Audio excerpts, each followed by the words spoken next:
Hebreus 13, verso 7 e depois o 17, a uma só voz. Lembrai-vos dos vossos guias, os quais vos pregaram a palavra de Deus, e considerando atentamente o fim da sua vida, imitai a fé que tiveram. Verso 17. Obedecei aos vossos guias e sede submissos para com eles, pois velam por vossa alma, como quem deve prestar contas, para que façam isto com alegria e não gemendo, porque isto não aproveita a vós outros.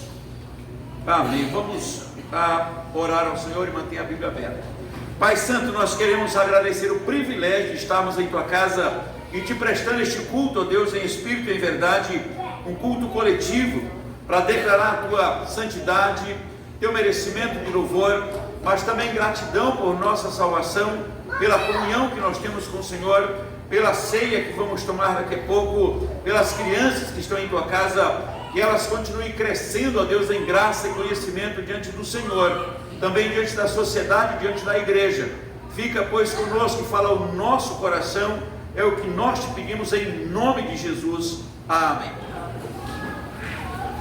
Que Deus nos abençoe e sejamos bem-vindos à casa do Senhor para esta adoração coletiva ao Senhor. Irmãos, vamos pensar e meditar de uma forma bem objetiva sobre o exemplo de fé a ser seguido, o exemplo de fé em nossos dias a ser seguido, porque o que nós temos é muito exemplos de fé que não deve ser seguido de forma alguma. E a fé, como Hebreus 11 começa dizendo que a fé é a certeza de coisas que se esperam e a convicção de fatos que não se veem. Então ele diz que a fé salvadora vem do coração de Deus para o coração do pecador. Mas uma vez salvo, é preciso fé para continuar nesse mundo tenebroso, confuso, difícil, segundo a Bíblia, que jaz no maligno. Então é preciso que se alimente de uma fé contínua e de uma fé verdadeira, e não de uma fé que mais ou menos que nem fogo em palha seca. E Efésios tem uma expressão que eu acho no capítulo 3:20 que é extraordinária. Ele diz o seguinte: ora, aquele que eu tenho fé, ou eu confio naquele que é poderoso para fazer infinitamente mais do que tudo quanto pedimos ou pensamos. Então a igreja que caminha por meio da fé é uma fé que é baseada num Cristo que é poderoso para fazer mais do que tudo que você pensa ou tudo que você pede. Então não é para imaginar, não é para sonhar, não é para declarar, não é simplesmente para tentar viver uma fé emotiva ou uma fé dos poetas, uma fé que alguém vai dizer, você determina, você toma posse, você ordena, e alguém diz assim, olha, eu tenho uma fé extremamente grande. Na verdade a Bíblia diz que se você tiver fé como um grão de mostarda, aí diz que muitas coisas poderão acontecer. No entanto, não por causa desta fé, mas pelo Deus que fez você acreditar nele. E por isso eu preciso viver de tal forma que eu mantenho o meu coração alegre e feliz, porque eu creio no Deus que é possível fazer tudo o que eu peço e mais do que eu imagino. Afinal de contas, Ele criou o universo, sustenta o universo, mas Ele fazer o que eu peço é outra coisa, porque Deus tem planos extraordinários para cada um de nós, e as coisas vão acontecendo de acordo para a glória dEle, de acordo para a nossa edificação, para a nossa manutenção, mas não simplesmente para sermos atendidos em nossos devaneios. Deus tem coisas maiores. O capítulo 9 e 10 de Hebreus, ele mostra a supremacia do sacerdócio de Cristo. Ele diz que é o supremo, ele é o absoluto sumo sacerdote. E no capítulo 10, ele disse, então nós devemos nos aproximar dele. Ele diz com ousadia, sabendo que o tempo está próximo, mas ele disse a fim de receber misericórdia e acharmos graça em ocasião oportuna. Então Deus vem ao nosso favor, e ele disse, é preciso que esta fé seja mantida, nesse Deus que faz além do que você imagina, além do que você pensa. E no verso 19 do capítulo 10, ele começa dizendo que nós devemos nos aproximarmos com sinceridade de fé. Ele disse confiando, porque nós vamos receber socorro em ocasião oportuna. E aí ele inicia o capítulo 10, capítulo 11, definindo o que é fé na visão dele. Ele diz: fé é a certeza de coisas que se espera e a convicção de fatos que se não veem. E aí ele começa a descrever o que aconteceu na história do povo de Deus. Eu falei isso domingo aqui. Então ele começa a dizer que por causa da fé eles venceram os obstáculos, por causa da fé venceram batalha, por causa da fé eles enfrentaram fornalhas, e ele vai dizendo por causa da fé, e vai insistindo nisso. E não é uma fé fantasiosa. Ele diz: mesmo com fé eles morreram, com fé alguns receberam os seus mortos. Ele diz: por meio da fé eles venceram isso, aquilo. Ele vai demonstrando e narrando toda a fé verdadeira. Começa o capítulo 12, e aí ele diz: por isso também nós, por causa desses do capítulo 11, ele disse: nós também hoje vamos prosseguir com a mesma fé, olhando firmemente para o autor e consumador da fé, Jesus. E ele disse: vamos nos desembaraçando e prosseguindo, porque nós temos toda a testemunha no capítulo 11. É como entrar no estádio e ter a plateia. Ele disse: então nós devemos correr com perseverança a carreira que nos está proposta. Mas há uma proposta para uma igreja hoje, que é uma proposta nova, que não é a fé dos Hebreus do capítulo 11, não é a narrativa do capítulo 11, não é a narrativa de Efésios 3, que Deus é infinitamente maravilhoso e poderoso para fazer o que penso ou o que eu espero. Ele disse: ele é poderoso, mas ele não é meu escravo para fazer só o que eu penso ou o que eu espero. Mas hoje tem gente que está tentando escravizar Jesus Cristo, ó Deus. Por isso ele determina, ele ordena, ele toma posse de algumas coisas, pelo menos na mente dele, mas não é isso que a Bíblia diz. E agora, ao que parece, algumas pessoas estavam tendo dificuldades para manter a fé, uma vez colocada pelos líderes que já até morreram. E agora o autor de Hebreus vai dizer o seguinte, nesses dois versos que nós lemos: primeiro, lembrai-vos dos vossos guias, os quais nos pregaram a palavra de Deus, e considerando atentamente o fim da sua vida, imitai a fé que tiveram. Por quê? Porque Jesus Cristo ontem e hoje é o mesmo, e o será para sempre. Cristo não muda. A fé salvadora é imutável, a graça é imutável, o poder é ilimitado. E aí, como é que alguns acham que tem uma fé nova, que tem um cristianismo novo? Paulo já fala aos Gálatas que não é nada novo, senão que estão pervertendo o evangelho de Cristo. E agora o autor de Hebreus chama a atenção da igreja para dizer: imitem a fé daqueles que vieram antes de vocês, eram líderes. Ele diz assim: então imitem. Primeiro, porque eles pregam a palavra. A igreja de Cristo, ela é imutável na disciplina, no sacramento e na dependência da palavra. Se a igreja começar a achar que ela está acima da palavra, é um problema. Se achar que a Bíblia tem que mudar, é outro problema. Se achar que a igreja tem que ser contextualizada de tal forma que aceite os mesmos devaneios da sociedade sem Cristo, é outro problema. Ele diz: não, Cristo é o mesmo ontem e será para sempre. A Bíblia é a mesma e não vai mudar. O céu, que eu falei domingo, é o mesmo, o inferno é o mesmo, o homem pecador é o mesmo.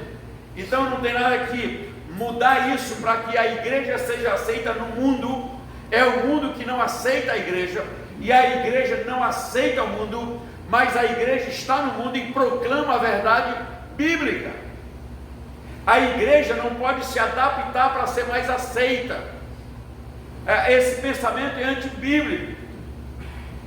O festival do domingo aí no primeiro século, e segundo, era os cristãos serem mortos por causa da fé, e eles iam para o Coliseu, e tanto o cristão como a família ia ser morta lá no Coliseu. devorada por animais, e era a festa, mas eles não negavam a fé. E hoje temos um cristianismo que é extremamente frágil, que se o Cristo não fizer tudo o que ele quer, tudo o que ele pensa, então está bravo com Deus. Se o pastor fizer alguma observação também, eu vou sair da igreja. Se alguém confronta a fé em alguma coisa, eu desisto. No entanto, eles iam sorrindo e cantando para serem mortos. Se você não leu, leia 2 livros, só vou indicar só 2 hoje. Leia As Catacumbas de Roma. Dá para você dar uma lida. Um livro curto. E outro menor ainda, chamado Piloto das Selvas. Vale a pena você ler. Mas tem vários. Se quiser ler toda a história da igreja no período romano e vem até o período pré-reforma, vale a pena, de Júlio Gonzalez. Dá para ler toda a coleção.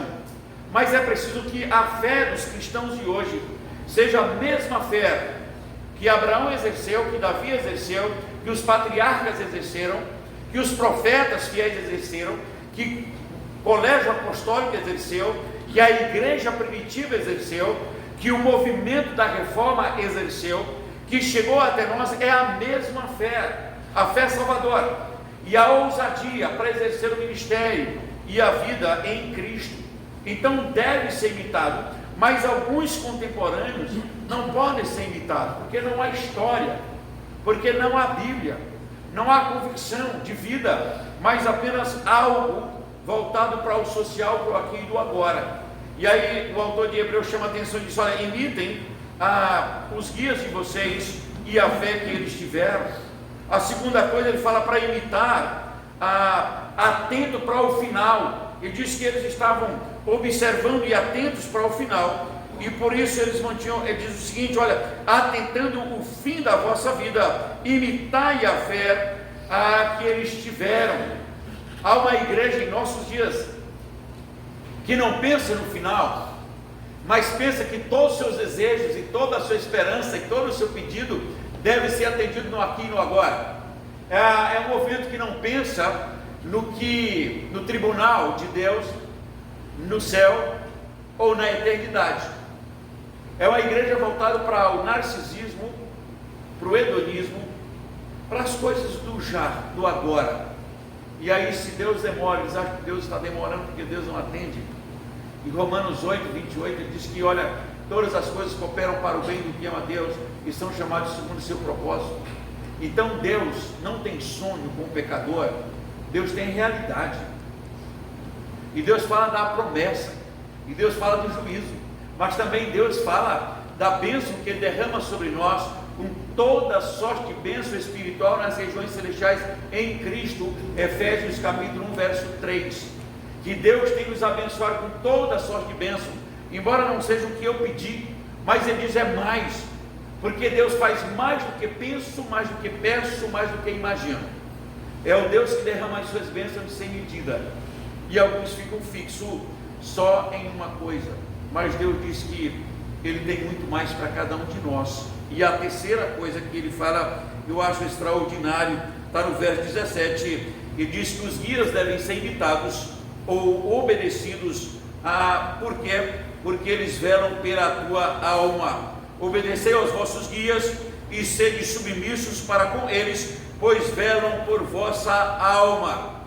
Como alguém que deve prestar conta, e que façam isto com alegria. A liderança da igreja séria, ela está velando por cada alma. A preocupação dela é com a sua alma para o céu. Não é simplesmente que os seus devaneios sejam atendidos.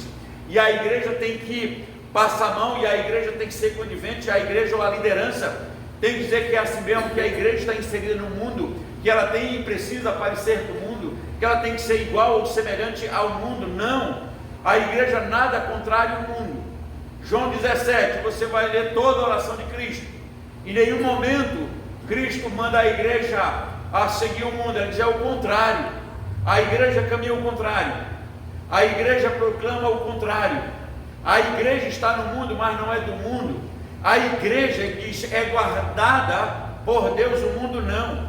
A Bíblia diz, a igreja é guardada pela palavra. Ele diz, olha Senhor, eu tenho falado a tua palavra e eles têm guardado. Então, guarda-os na tua palavra. Quem é guardado é a igreja, não é o mundo. A igreja proclama a mensagem, mas ela não concorda com o mundo, mas há um apelo para que a igreja concorde, para que a igreja caminhe na mesma direção, no mesmo compasso. E ele diz: não, imitem a fé dos seus líderes, porque velam pela alma de vocês, como alguém que vai prestar conta. Eu fico preocupado e tenebroso, porque pode ser que eu chegue no céu e Cristo pergunte: cadê a alma fulano, cadê a Beltrano, cadê a Ciclano? E eu vou dizer: olha, se desistiu foi problema deles, porque eu orei, porque eu preguei, porque eu disciplinei, porque eu proclamei a tua palavra, e se eles não vieram, não foi problema meu. Eu tenho certeza que se perguntar, eu vou falar isso. Eu sei que não vai, porque a Bíblia diz que cada alma vai prestar conta diante de Deus. Mas tem algo, 2 versos que eu acho desafiador demais. Êxodo 31, facinho de você decorar, não tem como errar. Diz que Israel debandou, Moisés vai orar pelo povo, e aliás 32, de Êxodo 32, e ele vai dizer: Senhor, perdoa este povo, se não risca-me do livro que escreveste. Tal era o zelo, tal era o amor de Moisés pelo povo que ele estava comandando. Senhor, perdoa se não risca. E Deus vai dizer: não, o teu não risca, eu vou riscar do nome daquele que fez. Ele disse: eu não quero nem ser mais então judeu, mas eu estou, se não perdoar, então risca. E mesmo assim o povo foi rebelde. Romanos 9, versículo 3, o amor de Paulo pelos romanos, para dizer: eu desejaria ser anátema para que vocês fossem salvos. O que Paulo está dizendo na mente é: se pudesse, eu poderia ir até para o inferno desde que vocês fossem salvos. Tal era o amor de Paulo, tal era o zelo de Paulo. Quando Paulo escreve aos Coríntios, é o zelo, a preocupação, a Paulo defendendo o seu ministério, é o zelo pelos irmãos de Corinto. Mesmo assim continuaram na rebeldia uma boa parte, e tanto Moisés como Paulo, nesse Êxodo 32, em que Moisés vai dizer: Senhor, perdoa, então me risca. E agora Paulo vai dizer em Romanos 9,3: Senhor, se fosse possível eu queria ser anátema. Qual é o zelo que os presbíteros, pastor, têm pela vida de vocês? Quando há disciplina, quando há correção, quando há chamado de atenção, é para o bem, é para que a alma, é para que o cristão, para que o membro da igreja tome atitude, mude, porque é algo como se a gente fosse prestar conta de vocês diante de Deus. E aí o Hebreus parece que tinha algumas dificuldades, e aí ele vai dizer o seguinte: olha, preste atenção na liderança que já morreu, atente para o final das coisas, e veja que ele vela pela alma de vocês, como se fosse prestar conta de vocês lá em cima, ou lá diante do tribunal de Deus. Então é preciso que a vida seja derramada perante o Senhor. Judas capítulo 1, ele diz que os amados da igreja, os amados são chamados, são santificados e são guardados pelo Senhor. Tiago, no capítulo 5, verso 15 a 17, ele usa um exemplo de fé extraordinário, que é o de Elias. Ele disse: Elias era um homem semelhante a vocês, e Elias orou, e por 3 anos e meio não houve chuva. E aí Elias orou de novo, e aí aconteceu a chuva. Eu fico pensando naquele período de 3 anos e meio, que Elias ora e não chove, e vamos supor que a gente pudesse criar esse cenário, e alguém orando para vir chuva, e Deus dizia: não pode, o Elias fechou, só daqui 3 anos e meio, não vai ter chuva não, só daqui 3 anos, imagina uma coisa dessa. Mas ele disse: Elias era um homem semelhante a nós, os mesmos sentimentos, orou para que não chovesse, e durante 3 anos e meio não choveu. Depois ele orou de novo, e aí a chuva veio. Ele disse: imite a fé dos seus que já passaram, porque se a igreja no instante presente caminha apenas por uma fé que está sendo inventada, a igreja não tem referência na história e começa a caminhar com algo que parece novo, e Gálatas já diz: não é novo, apenas perverter o evangelho de Cristo. Hoje você ouve várias mensagens e você diz, parece que não é bíblico, não tem base bíblico, e de onde saiu esse pastor ou essa pastora, aonde saiu quase que esse vice-deus, que está fazendo coisas absurdas. Primeiro, não tem base bíblica, não vela pela alma e não é digno de ser imitado.